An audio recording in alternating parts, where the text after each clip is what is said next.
Hello everyone, how you doing? You're stuck with me this evening, so bring on your questions. Tell me your horse stories. Let me know what's going on in your life. Okay, let's get that. Oh, Pia, you're top of the shop. I'm going to take first place today. I've been sleeping through so many lives. How's Red doing? Hi, Charlotte. Hi, Gail. I'm listening while cleaning the house. I'm glad we can keep you company. Hello, everyone from sunny West Devon. We've had it very nice here in France, too. Hi, Therese. Oh, day 3 of the 10-day challenge. Oh, the claps are there. So that's a good sign. Hope you're enjoying it, Gail. Hi, Jeanette. Hi, well played, Pia. Hi, Marianne. Good to see you. How's Lavender and Truffs getting on? Morning all from Carol. Heather, hi everyone. Hi Angie. Hit the like button, everyone. I keep forgetting. Hit the like button, share, subscribe. Is that what they all say? Yeah. Hi Ellen. Ulrika, hello. Spring is in the air. It is. My wife and I walked the dogs this afternoon and we saw, I think it was 2 or 3 butterflies. Definitely warming up. Definitely warming up. Hi Maggie. Hello everyone. Hi Aaron. How did it go? All good, I hope. Hi Georgie. Good to see you here. Hi Caroline Schillig from Portugal. Hi Dee from snowy Vermont. Cool, we're all over the world today. Hi Maylin. Camilla. Hey, just picked up 12 cadaver legs for a workshop in Sweden. Oh, now that's a good start. Need a few more, but that's a good start. That's a good start. Looking forward to coming to Sweden if we can. Hi, Becky. Hello, lovely. How are you? Hi, Janine. Well done, Camilla. Indeed. Hi, Lydia. Hello from sunny northeastern Ontario. Got plus temperatures, snow coming tomorrow. Got rebel trim today. Oh, those long toes. But he's pottering around good, isn't he? So what's PSA? Finished Red's trim today. I sent you a few pics. They're not perfect, but maybe good enough. Well, I'll have a look when I get 5. And then I'll reply. No problem. So what's everybody been up to then? I'm absolutely useless at talking to myself. So you've got to give me something to talk about. It's Pancake Day today. Is it Pancake Day where you are? I don't even know whether that's a thing around the world. So that's exactly what I had for my tea. Pancakes with lemon and sugar. Oh, what's Trudy said? Hi, Trudy. I've just worked out how to join a live on YouTube. Yay, me. Hi, everyone. Congratulations, Trudy. Camilla's come back. I'll get more legs end of March. Filling the freezer. That's awesome, Camilla. That sounds very promising, doesn't it? That's brilliant news. Thank you for your efforts. So I've pretty much been stuck at my desk all day. So I say stuck at my desk all day. I've had a really nice day, actually. I've had a couple of consultations, been going through lots of messages with the new Dales group that's just started.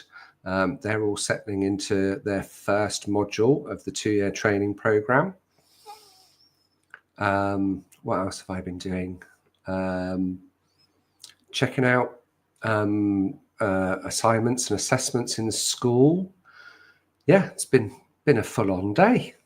Full-on day.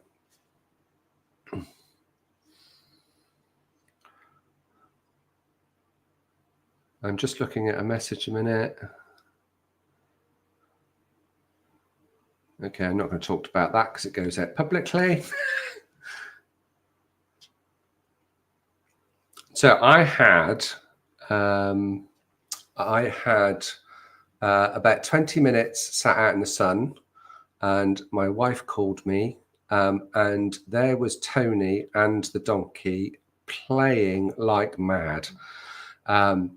If the video would play, I'd show it to you, but it would be all jerky and it wouldn't really work. But they were out there for about 10 to 15 minutes, and they were playing proper bitey games and kicky games, and they were having a whale of a time. At different parts of the track, they go traveling off, and then they go and find each other. It was lovely. Okay, Camilla's asking, any news on the Mini with the Coke cans? Yes, she's pottering. She's pottering around. I wouldn't say there's a significant difference yet. She's definitely more comfortable than she was, but I still think there's time. That we still need a little bit of time. She's an older mare. And she's been in this position for quite some time. So I think it's going to take her a little while for her body to adjust. But thank you for asking. But she's doing all right at the moment. She's doing all right at the moment, which is great news. Great news. I think it's either next week or the week after when we'll have a check-in. Not with me, but with one of our HMB pros. And I'll see pictures and videos and have a follow-up then.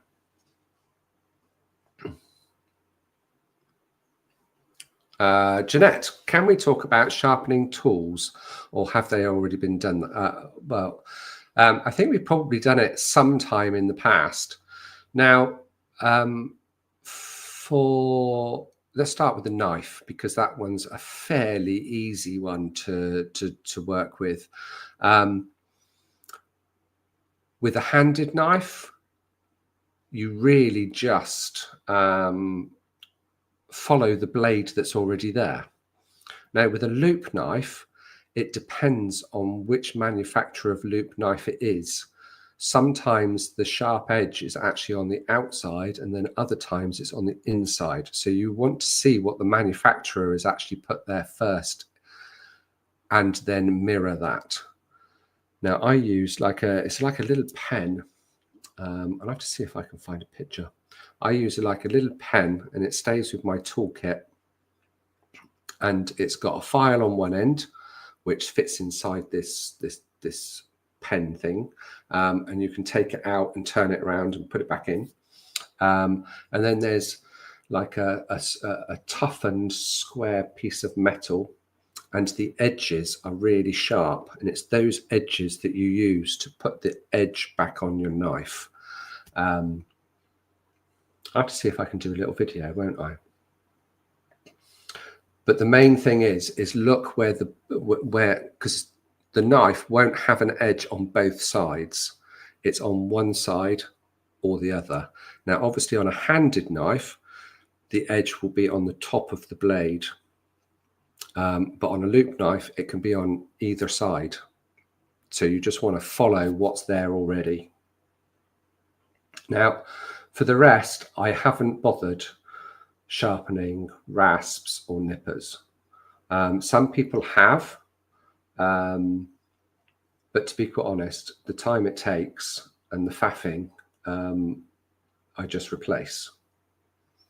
But if you were to sharpen nippers, when you sharpen them at the blade, so obviously the bit that comes together, because you're taking off small amounts of that metal, what will happen is there will be a gap there. And of course, these are real precision made tools, aren't they?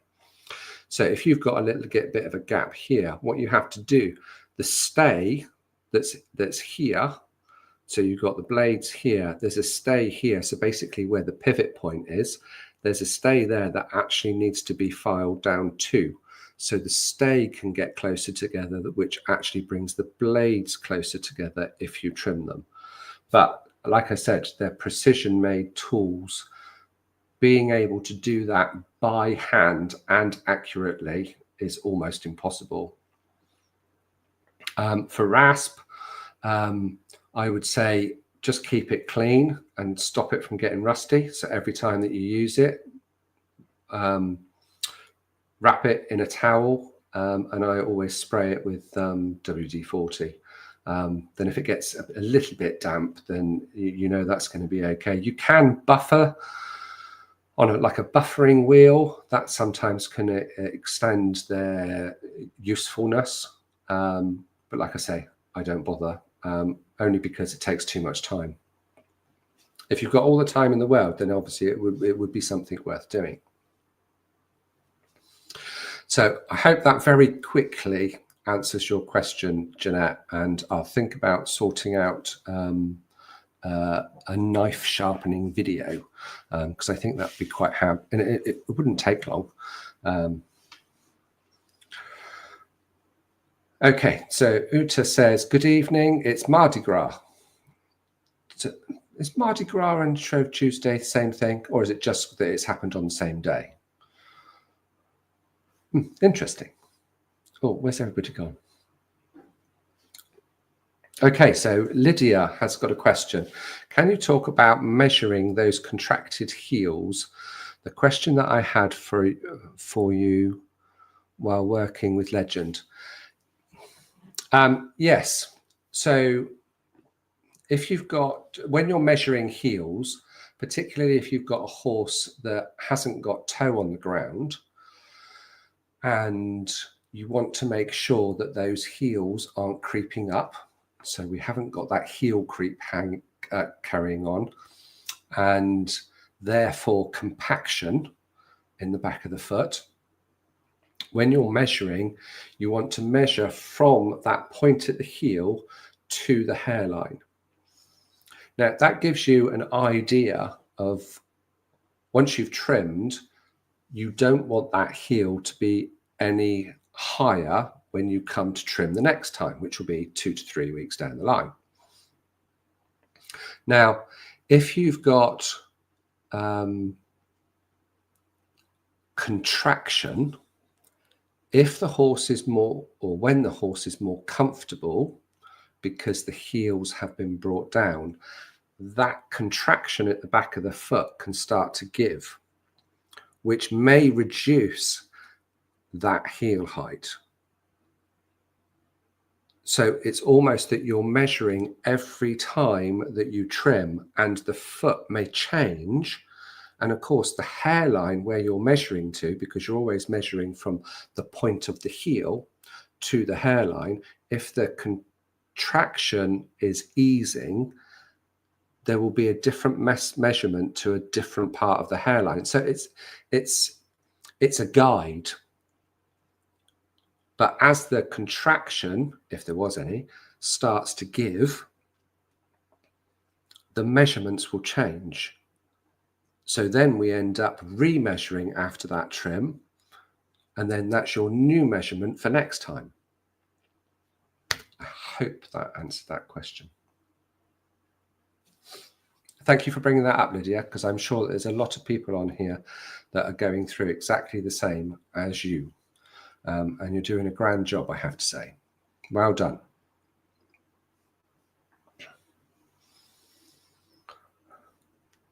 Becky's, when we're talking about the donkey and Tony, so Casimir and Tony, that's lovely. Our boys have been playing loads too.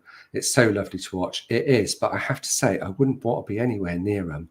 Oh my God, can they be rough? Goodness me.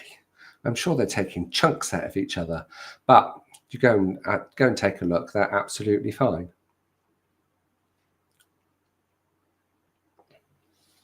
Okay, Silver Lining Stables, hiya.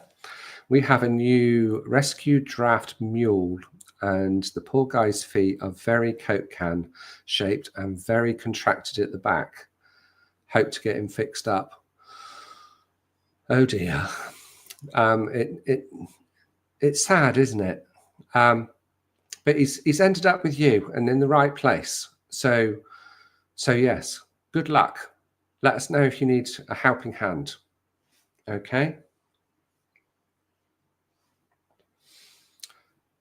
I have to say though, Coke can feet,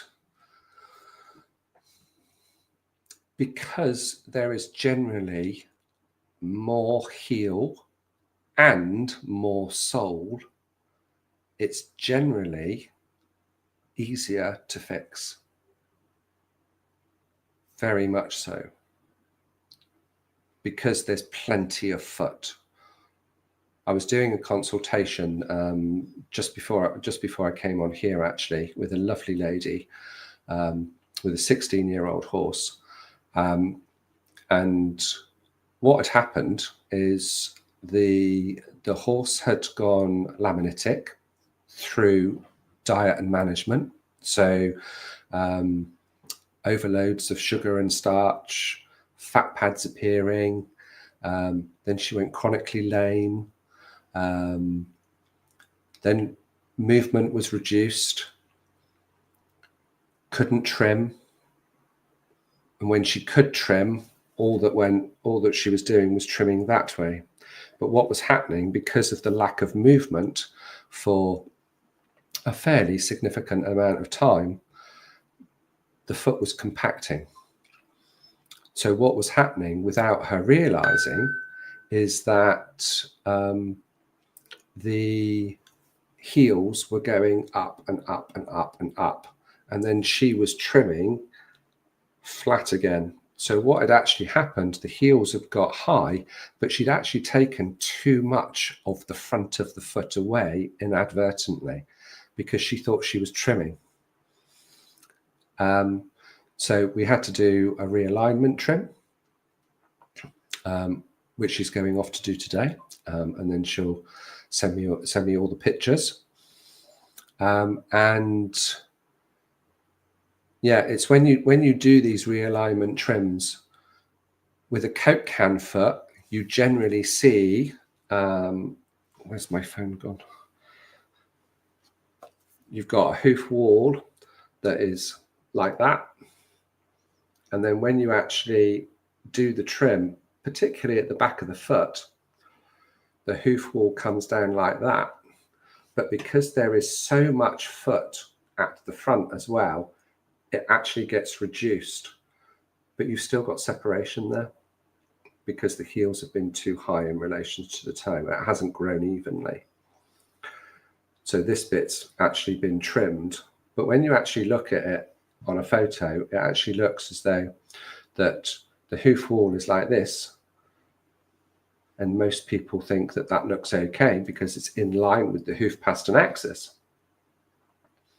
But when you actually realign P3 and put it like this, and even though the toe may be a bit shorter, everybody gets hung up with this long toe, when in actual fact, it's actually shorter now and in a better position than it was at the beginning. Now, if you ended up having the non-Coke can foot, where the heels have gone up, then there's just not enough substance, thickness of sole, because it's been taken away.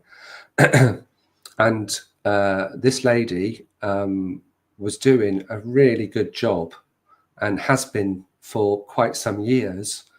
It's just that the laminitis was the trigger for the compaction and the heels going up And then she carried on trimming the same and then took too much of the sole thickness away. So now we're coming and bringing the heels down. The toes are going up in the air and there's not enough sole there. I hope that makes sense.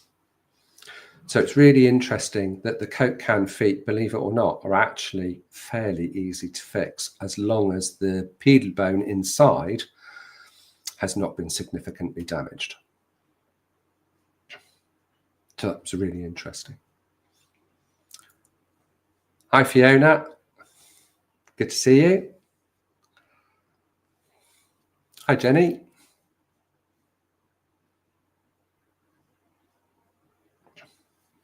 Hi, Ellen. Is my instinct correct that if heels start to roll under about 3 to 4 weeks after a trim, then they were left too high? My somewhat PPT trimmer does not want to bring the heels to the hard sole plane entirely because, oh, hold on a minute. It will crush the digital cushion. Could you discuss, please? Okay, so heel height. What is the ideal heel height? Now, I know you've discussed, you've mentioned PPT trimming already. What is the ideal heel height? Mother Nature knows exactly what the ideal heel height is, and that is to the hard sole plane. The only time that that becomes a challenge to find that is when there is compaction. So if there is no compaction, then the heels should be trimmed to the hard sole plane. And the horse decides that, not us. Now, if the horse is being left with high heels, excuse me, I've got a dog at my foot. So if you've got the heels and the toe grow at different angles. If you were to look at the horn tubules at the back of the foot, so I'm going to use my pedal bone as a for instance. So if you look at the horn tubules at the back of the foot, they are at a different angle to the front of the foot. Yeah. So when the horn tubules grow down at this angle, what happens? As they grow above the hard sole plane, they run under. So you've got underrun heels. So everything that's above the hard sole plane that is running forward is underrun. But also, can you see that that underrun heel also reduces that surface area? So if this was to come down here and then this was to come down here, can you see how the surface area has been reduced? Whereas if the heels were back here, look how much surface area the hoof has. So with that personal preference trimming, you're always reducing that surface area. And also you can ask, well, how much heel to leave is good because it will change. And if you measure on every, if you measure on each foot, the measurement that is probably being left is different on every foot, emphasizing the personal preference trimming. Mother Nature knows best. I hope that helps. I know, Ellen, that you were talking about your PPT trimmer. You probably knew all that already. I hope that just cemented it as to why we don't do that. And Mother Nature doesn't want you to do that either. Are we talking about a few little Chinese whisper myths that have been put around? Is that what we're talking? Yes. Yes. For people who, is this about low heels? No, this was about leaving heels a little bit higher because otherwise it's going to have an effect on the digital cushion. Yeah, so it's rubbish. If you're going to leave the heels a little bit higher, how high is high? I tell you what, Garry, you and me will go trimming, and we'll both do one horse. You do the left side of the horse, I'll do the right side of the horse, and we'll employ personal preference trimming. Okay. Do you think we'll come out with exactly the same kind of result? Absolutely not. On the workshop, we had one horse that we had the front feet for, and it was being poor thing, had osteonecrosis. It was treated for laminitis. They had it in reverse bar shoes or reverse shoes, and it was the front feet of the same horse. One side had heels this long, and the other side had heels this long. So it's been treated by this. It would be, I doubt if it was two different people, it would have been the same person. And was this on the same foot or the same horse? Same horse. So two different feet. Two different front feet. feet. Yes. One was this high and one was this high. So both of them in reverse shoes. Both of them had their toes chopped off. Both of them had hideously high heels, horribly compromised hoof mechanism, and terrible osteonecrosis. So that's all born out of personal preference trimming. It is. And you can't argue with what Mother Nature's showing you. You can't argue with it. You can't argue with it. And that's why we've got into so many problems with our horses, right? Because we've argued with Mother Nature. So those people who say things like crushed heels, wow, I mean, and leaving, they've even said that wild horses that live in the Great Basin, one of the most natural places for horses to be, that they have crushed heels. Well, I can tell you now, this whole crushed heels thing it's baloney. There's no such thing. There's no such thing. If you have underrun, define what is a crushed heel and provide images. Yeah, the only time you're likely to ever see a heel that looks weird like that is when you have a horse like a thoroughbred or a standard bred that has naturally lower heels, and when they underrun, when they try and grow those heels, that good luck with trying to grow heels on hinds, by the way. Those heels go all heels go forward, but they tend to not compact. They tend not to, although the horse that we had was a standard bred. Well, Bex said they were standard breds stroke thoroughbreds, but she thinks they were mostly standard breds. So horses that we use for trotting, that sort of stuff. And you will find then that the heel looks like it's folding over and into the foot. But the second you trim that properly, down to the heel comes back. It's this odd thing that people talk about crushed heels. It's like lever forces. Nobody's got any evidence for any of it, really. It's just justification for personal preference trimming. Is what it is. Sorry, I just jumped in there. That's absolutely fine. No problem. Timmy and Asher have now, we've packed most of it, and Timmy and Asher have now gone into town to try and get another suitcase because you've bought too much stuff. Yeah, and I mean, it's just workshop things that we're starting to gather. Yeah. Like tarps and pullers that we didn't bring over with us, teas and coffees that I don't want to keep rebuying because we've got plenty of it. And it's just, we haven't really bought anything other than that, if you know what I mean. There's no presents yet, bar a couple of t-shirts, and they don't take up much room. So they've headed off into town to see if they can get another suitcase. And we've got something like 23 kilos each, which is not going to be enough. Uh-oh. So that's to get, so are you flying from South Island to North Island? Yeah, we're flying. Yeah. We're going this afternoon. We're flying from Queenstown, which is going to be exciting because, Garry, we are surrounded by mountains. Oh, I'd love that. So landing in Queenstown and taking off in Queenstown is interesting, I would think. We're surrounded by mountains. It is the most. We're in like a little plateau, and then there's mountains all around. So because there's a lake, and it's situated around the lake. I mean, it's lovely. You drove past the lake, didn't you? Did I see it? Yeah, I saw that. Yeah, that wasn't Queenstown's lake. That was another lake way up in the mountains. That was Lake to Ashes. Well, there were two lakes. We went past Lake to Parku. Tepake. Yeah, that one.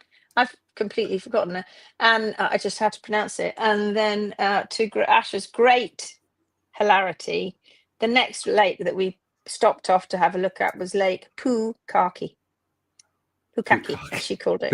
Pukaki.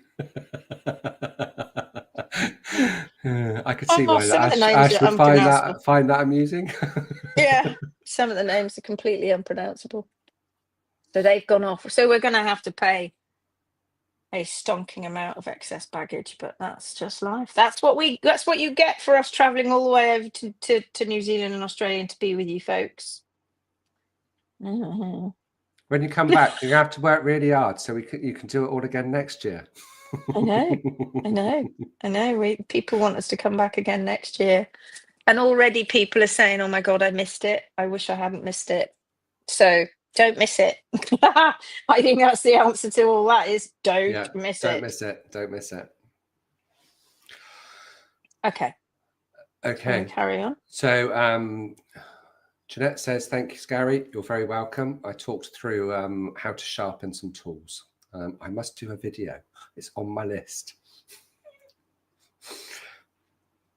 Hi, Angela. Fiona says, I have a 11-year-old rasp that has trimmed 2 horses consistently and up to 8, and I sharpen it once every 2 to 3 years by letting it soak in vinegar for 72 hours, then pouring in 1 tablespoon of baking soda and 1 cup of water over the rasp to kill chemical etching reaction. Okay. With that all I'm going to say, Fiona, is bring your rasp to the training camp in America and I'll assess. We'll see how sharp it is. If that works, oh my God. However, I'm a little skeptical. You wait, Fiona. You're going to be going through rasps when you realise how amazing sharp rasps are. I'm not saying no because I've never tried that, but yes.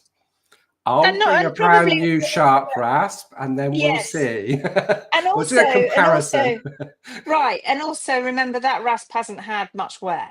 So it probably works okay for rasps that haven't had wear, but when you're using a rasp every single day on anything up to 40 hooves and more, you can see how quickly it wears out.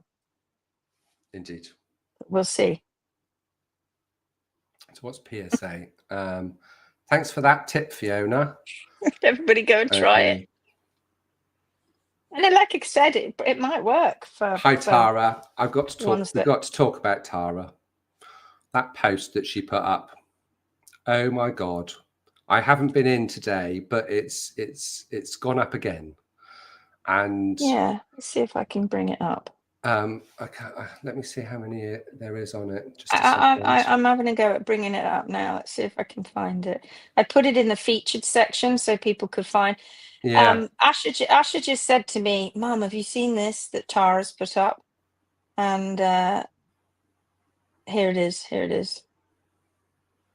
Hang on. Let's share screen.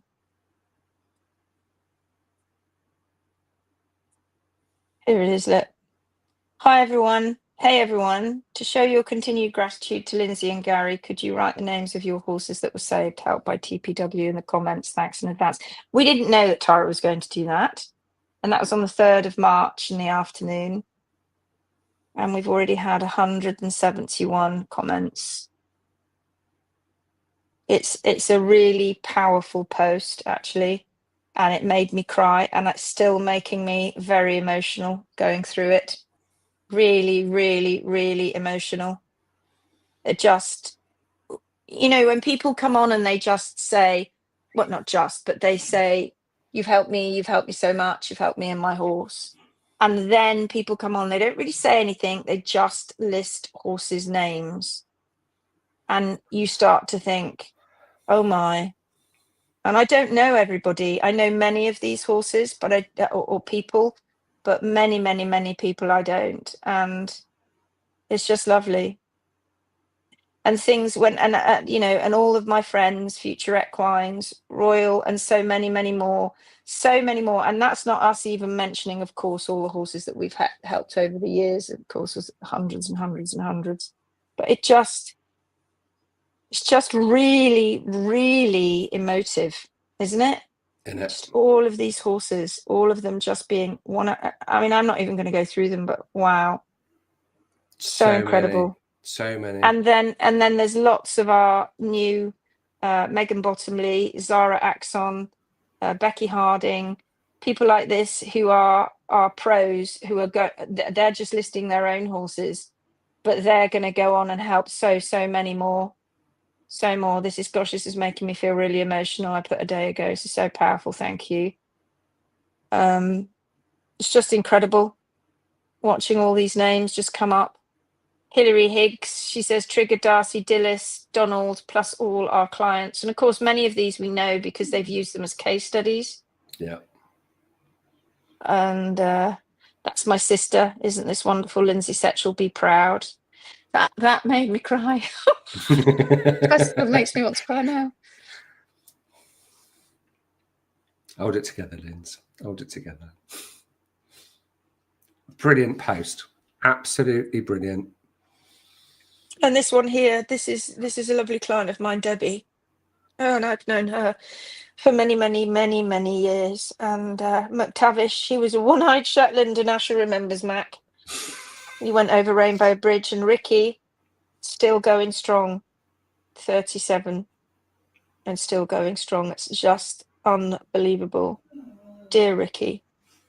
So many people, so many of my clients that I haven't spoken to for such a long time, just popping up and saying hi. And here's Chloe. Look, every single horse I've had through the door at Longmarsh Track Livery, every single 102 of them. Chloe, her sister Sophie, and her mum Deborah. Yeah. We first met them many years ago. The three of them came down to a workshop. Do you remember, Garry? The three of them came down to a workshop. Yes, I can't remember which one it was. Was it? It's at Kim's, so it was way back in the day. That's right, I remember. Many, got to be 15 years ago. It's got to be at least that. Maybe longer, maybe a little bit less than that, I mean. But not, you know, and she went back. She started the track Longmarsh. After a little while, she started Longmarsh Track Livery. Caroline is her trimmer. And the rest is history. It's just incredible. And Beth is in there, all the horses at Goresworth. Vanya, one of our students again. Yeah, you saying, wow, seeing all these names is incredible. I feel so grateful that our team has been able to support you and your horses. It is just amazing. It feels fantastic. Jennifer here, she says, Freya, fortunately more of a prevention success than a cure, as I discovered TPW so early in her young life when I didn't know anything and no one was giving me a logical answer about whether and when I should put shoes on her. Now I'm an HMB Pro second year starting this week. Very excited for year 2. Thank you, Lindsay and Garry. Just amazing. Louise Pugh, another one of our pros. Mally, Rogie, Woggles, Mimi, Jed and others. And then all the horses she will go on. Aisha, another one. Just fantastic. Catherine's Cat's just come on now. I remember her starting last year in April and talking to us about Shiloh, which is the brown and white one here, I think. And talking to us about the problems that she had. Tim, he's also one of our pros. It's just fantastic. Jane, she used to keep her horses next door. I don't know if they still do, with Mac and Ricky. Millie and Truffle were lucky enough to have Lindsay come into their life about 10 years ago. Truffle lived to 35 years old. Millie is now 24 and would definitely not still be here if it wasn't for this amazing team. Just amazing. Goresworth, track livery, all the horses at Goresworth. You know, when people come on, Garry, as Daffyd look and his lovely partner Fionn, when people come on and they say, where are all the successes? People don't shout about it, do they, necessarily? But this is just the most amazing post I think I've probably ever seen. Very powerful. Oh, look, there's Alison. Yeah, Alison says, Mr. Magoo, Roxy, Emily, Kestrel, Jasper, all now sadly past, but galloping in heaven with perfect little hooves. Rosie saved this pony from the brink of death. Peanut, Opry, Puzzle, Phoenix, Cheyenne, and Cardi all still going strong with amazing feet, waiting to have their care taken over by Laura Bashford. I cannot express how much I will miss Garry Hinton. He saved, see you cry now. He saved my ponies and changed my entire outlook on horse ownership. So sad I missed his last visit. Is swanning about in Australia, but will visit in France in the future. 8 years has flown by. It's just beautiful, isn't it? And then Ash got on. She listed all our some of these have passed over Rainbow Bridge, but these have been all our horses. Just amazing. Just I haven't incredible. put ours on yet. Yeah, you need to. You need to put yours on. And it continues. It just goes on and on and on. I just can't tell you how. Julie says the Gordonsdale herd, all very grateful, and Julie's one of our pros now. I'm going to stop sharing because I need to go back down and love all the ones that I haven't loved yet, because I'm going down and loving them all. That's just amazing. Thank you so much, Tara, for doing that. I would never have thought of doing something like that. And Can't tell you how emotional that is. Yes. And now it's on YouTube. Perhaps the naysayers may have something to think about. I don't want to make it into a negative, but I certainly don't.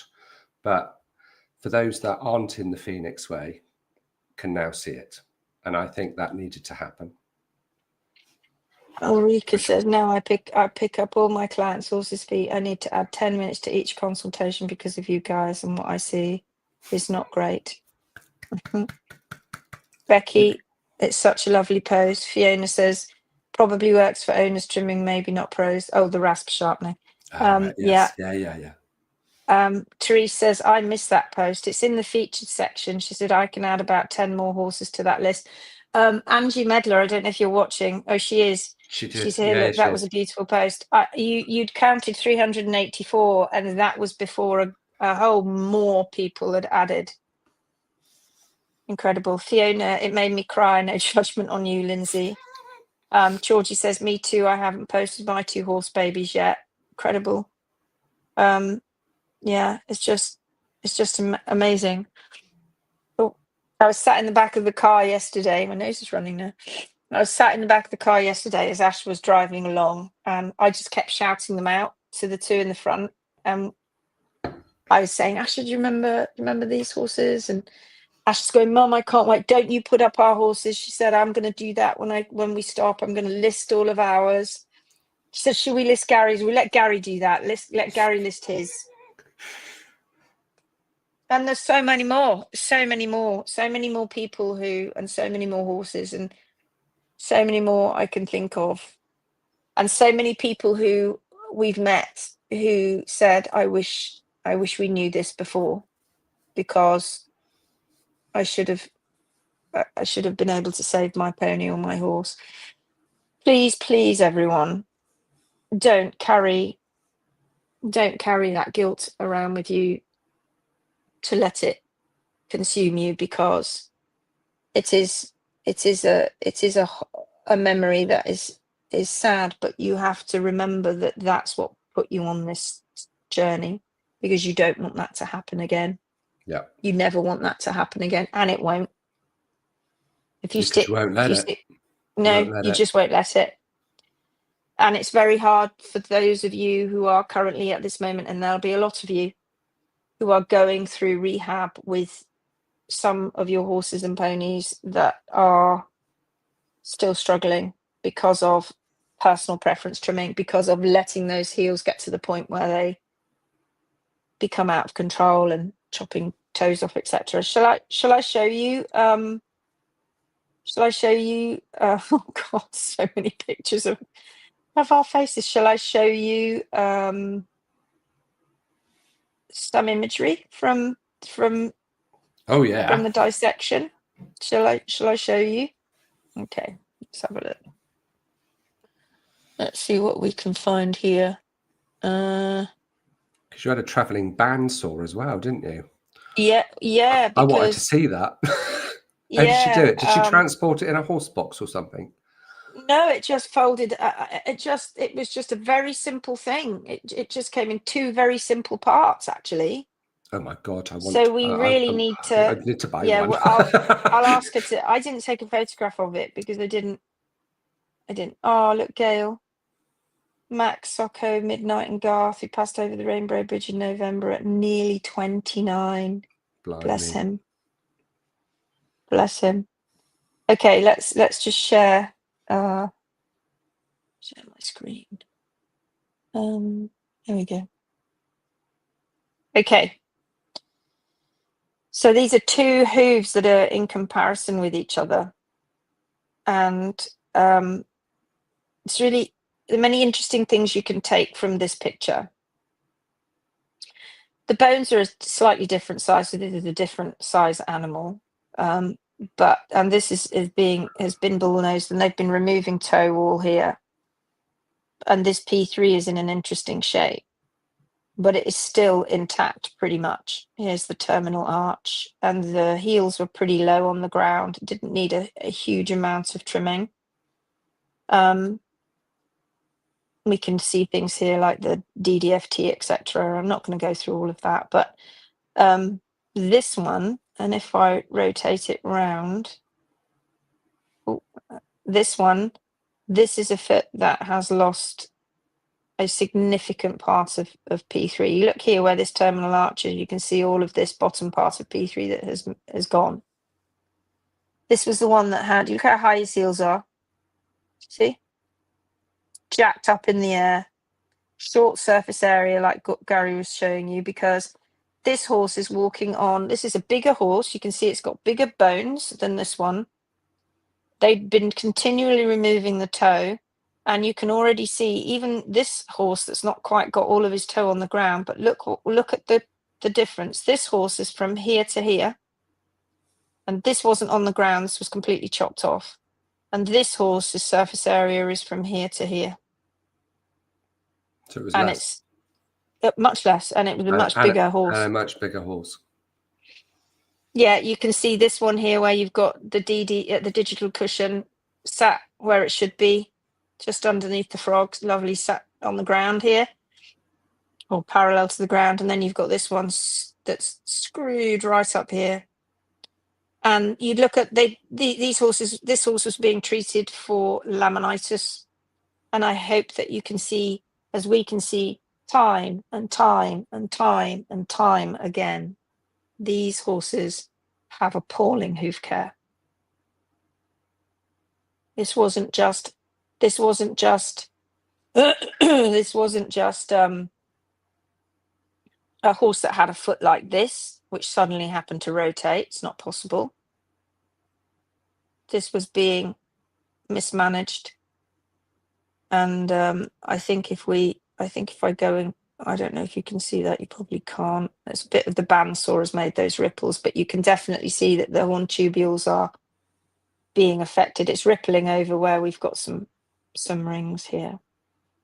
That there that you see here, this is the terminal arch, which is the solar canal, and these are the arteries that run through there. And they anastomose, which means that they are as one, which is incredible. And the little blood vessels from here go out from here, out of the face of P3. and then they feed the circumflex artery that's down here, and then they feed all of this underneath the sole, and you can see how much has gone and how important that would have been to that horse. But you can also see that it still has not rotated back further than the apex of the frog. Do you see that? It's a little bit. Hang on, I just got to open the door. Wait a moment. Hold on. Also, you can see on that the top hoof that the if that pedal bone was to have been complete and not suffering osteonecrosis, there's just simply not enough foot there.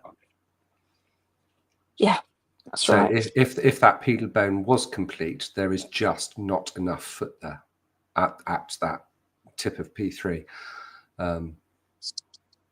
And so common. The coronary band was horizontal. Yeah, you see the height of the heels, and then they put a reverse shoe on. And you know, we hear it all the time. Oh no, they're taught not to raise the heel. It's absolute rubbish. They half the time they don't know whether they're getting their heel down to the hard sole plane, and that's how this horse got itself into this dire straits in the first place. Up, remove, and then on top of that, you've got all this nonsense about the DDFT. I can tell you now that this area here, which is all connected, this is the extensor tendon that runs down and attaches itself just here. This is that extensor tendon, and we show you, is attached by connective tissue to everything that's around here. It doesn't slide in a pocket. And so when P3 is going this way, articulating on this joint, and this extensor process is coming further this way, and this is going out this way, this causes immense strain on this area here. Immense, horribly painful, horrid strain. It's a disgusting travesty that horses are suffering like this, and it's being blamed on diet and management. This is appalling. And you can see the color of the bones. See how yellow they are? Can I compare to here? This was a sick horse. Very. But and not because of what he was eating, although I dare say that wasn't helping one bit. But this was all due to absolutely appalling hoof care. Imagine the pain going through this. Here you go. That's the foot.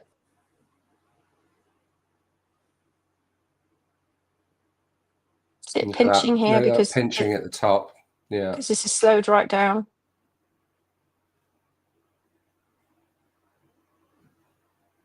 Makes me sick. Because of the pain that this animal's gone through. And then sticking on a reverse shoe. And you know, I read on Bethan's post the other day, yesterday, about, you know, oh well, more research is urgently needed. I mean, I commented out. It's like, come on, millions and millions of dollars have already been spent. Thousands upon hundreds upon thousands of horses are suffering and have already been put to sleep.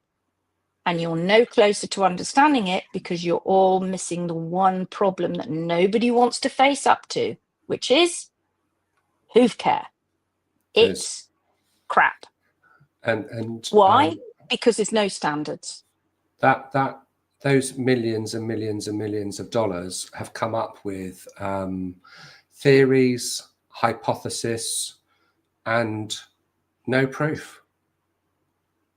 And they never will. Just because, and we've said it before, haven't we? And I suppose it's a bit tongue-in-cheek. You may end up having these books that have been written, the papers that have been written, the science that's been published. But guess what? We are showing you that the horse hasn't read those books, or those science papers, or read those theories, or that hypothesis, because the horse is showing us completely bloody different. This Criminal. pinching here, it's criminal. Absolutely. And this pinching here, I think somebody's just put on the internet that rings are caused by the foot sinking.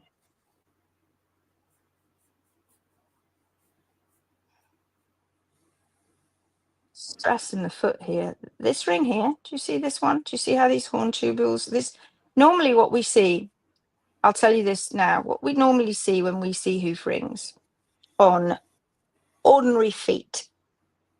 Let's see if we've got, let's see, have a look at this one. Let's just turn this around a minute. Okay. So what we see, this one's got rings, tiny ones. What we see is these little tiny disturbances of hoof rings. You know, the ones you normally see, not the very intense one, but these. They don't go all the way through. They're on the outside. It's got nothing to do with the foot sinking. We don't know what it's got to do with fully yet. It could just be, there are so many things and so many ideas that have been bandied around, and I'm not going to go into the ins and outs of that. But this is slightly different, this to this. Let's just turn this around to this. In fact, let's go back to that other one, this one. Because this, as you can see, is all the way through. Now you can see you've got this up here and you've got this ring down here. This, my friends, is to do with disturbed growth rates. It's not to do with this sinking. It doesn't sink. This is to do with disturbed growth rates, where it slows down. And you can see that by looking at this. This horrible pinching that you get in the coronary band. And this is a better view of it. They diverge, so you can see how they all start to bunch up and then they start to get wider here. And then this constant change that most horses go through because they're up and down, up and down, up and down with the heels, leaving them mainly. This horse was just having his heels left. They were probably celebrating the fact that one of them had heels this high and the other one didn't have them high enough, and they were like, oh, well, let's make them higher. You see how sick this is. Look at it.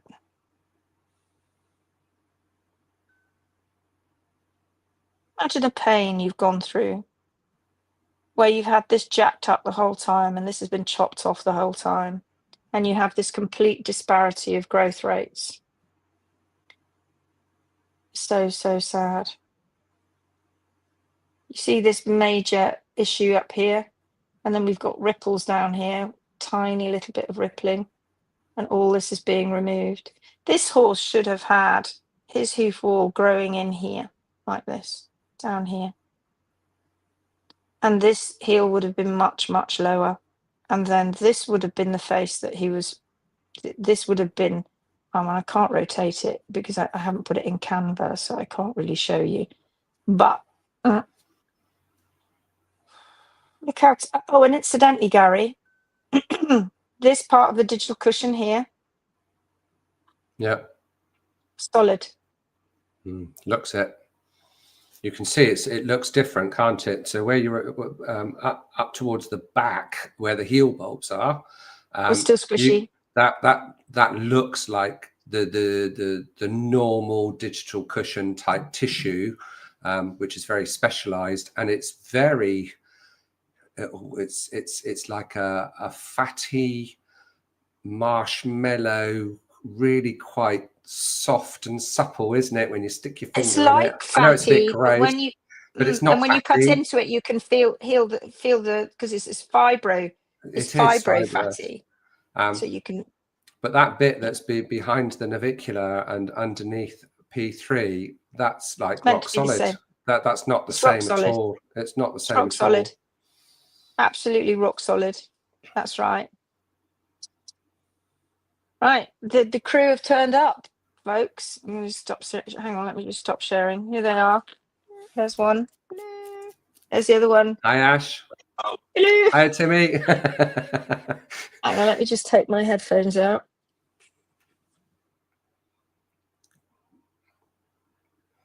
Can't hear you. Can't hear you. She's Can you hear me now? Oh, yes. Can you hear me? Can you hear me? I can hear you, yes. I can, but for some reason I can't hear you. Oh, anyway, say hello. Hello. We can hear you now. Hello, Asha. We've just been showing the foot. She's looking at a spot on her face. Sorry, I've just looked at my. Come back. I'm going to come round. She's going to come round. Just can you the foot with the reverse shoe on, or the 2 feet? Yeah. Got anything you'd like to say about that? What they look like? Oh God, I feel like we're on a boat. Okay, I'm in now. The cadaver leg. Yeah. Where it was a bit of shocking. I look awful. I'm sorry. I keep looking at myself. Like I'm not, so I can't see myself. You haven't had time to be prepared to pee on the telly.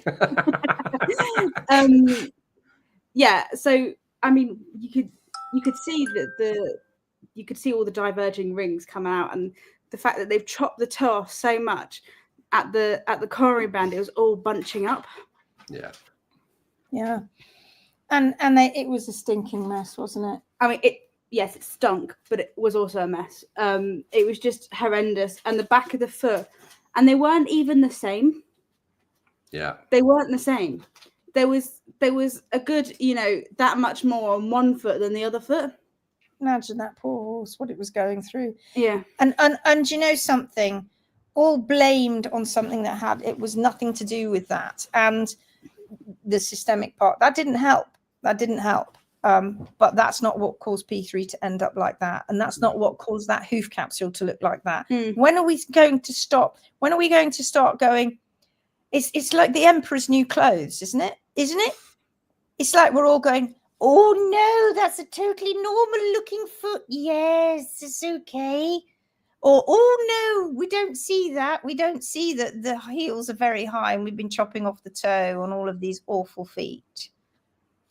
And then the shoes weren't the same size either. And then you're looking at them, and there's nothing about both feet that look remotely, they're not. Yeah, because because one is obviously a lot worse, but one's got high heels.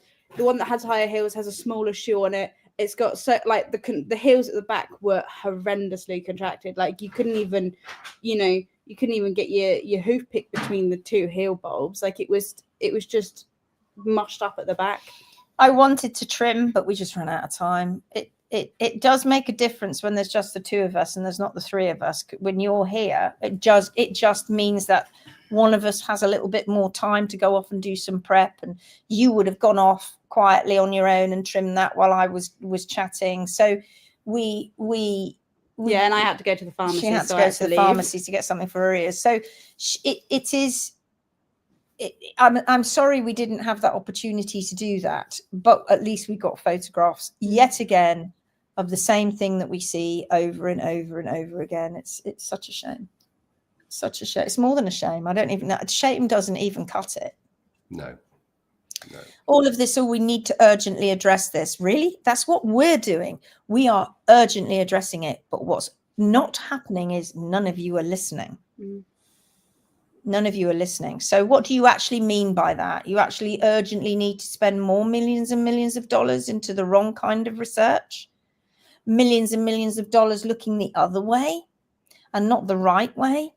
Millions of dollars not looking at Bethan and her incredible setup? Millions of dollars not being able to have some nice new gadget to sell for multiple millions of pounds of shareholders' money. That's the only reason that research happens. They're looking for the latest gadget. Pollitt's research, which has been only part of the story, and what I find so frustrating is that they've taken that small part of the story and they've made it into this. It's not that. That's this, and then you need to look over here for something else. They've made it, and they've made these big assumptions, and that was a great deal of the money that came into the University of Queensland came from the Jockey Club of Australia in the racing industry. You've only got to look it up yourself. You can see where it's been funded. And what are they doing? This animal that the one you're looking at here, or the one we've just looked at, was from the racing industry. All of the feet that we had, and the majority of the feet in racehorses. use were racehorses of one description or another, either thoroughbreds or standardbreds. standardbreds. all of the feet that Bex could get were, because everything that she takes, you know, horses for dissection, and you know, everything from this guy who gets them from the race horses. That's it. You can't, it's usually we get, you know, we can pick them out and we can go, well, this is a racehorse because you can see the, you know, the plates, or you can see the kind of like shoeing they've done. But this, we knew every single one were racehorses, and none of them looked good. No. Was it's a shame? Well, like I said, it's not, shame doesn't even cut it.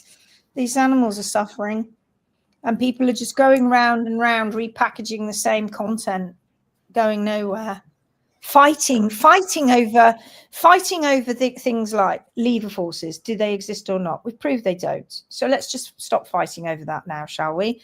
Fighting over whether P3 will just rotate in the capsule when laminae loses its bond. Well, we've proven that when you lower the heels and you realign P3, it doesn't rotate again. So obviously that's part of that. So let's stop fighting about that now, shall we? Fighting about sinking or osteonecrosis that they've never even decided to look into. Let's stop now. The research has been done on looking at laminae. Now let's start looking at how we are going to change this industry and stop this happening. Farriers, hoof care professionals need to be taught properly about Mother Nature's constants, because if you don't, this will continue. The reason you've never got on top of it is because you can't get on top of the people that are out there doing the hooves out in the big wide world. That's your variable you can't control. And that's your problem. Becky says, imagine using all those millions of dollars creating loads of Galsworth track liveries and saving thousands of horses and still killing them in the name of science and getting nowhere. Oh, God. Absolutely. But that doesn't help the racing industry, does it? Okay, absolutely, Becky, says Caroline Schillig.